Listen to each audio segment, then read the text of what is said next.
Здравейте! Такър Карлсън в едно интервю казва, че след като дълбоката държава се е опитала да спре Тръмп с компромати и съдебно преследване и не е успяла, може би ще се опита да го убие. В Америка е традиция неудобните президенти и кандидат-президенти да ги стрелят като зайци. Последният случай е с Роналд Рейган, който за негов късмет се отърва само с рани. И така, някакъв откачалник си купил си пушка М16, калибър 5,56, слага и оптика и отива на сафари за Доналд Тръмп. Качва се на един покрив и се готви да стреля. Част от присъстващите на това събитие го забелязват и започват да викат. Забелязва го един снайперист от охраната на мероприятието, взема го на мушка, но не стреля.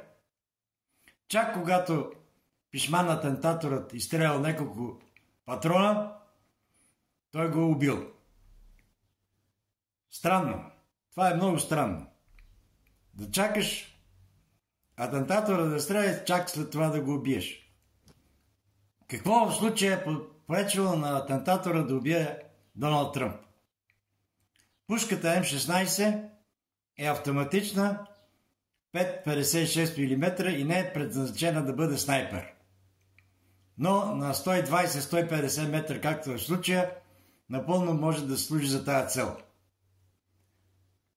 Проблемът е, че има разсейване, което е в рамките на 5-6 см и за да бъде точен изстрел, трябва убийца да се цели в носа на жертвата. За щастие на Тръмп, в момента на изстрела той се е обърнал на страна, което го е спасило, но за съжаление човекът зад него е загинал. Странни неща стават в Америка.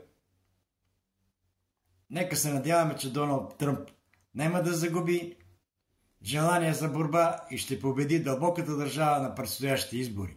Успех!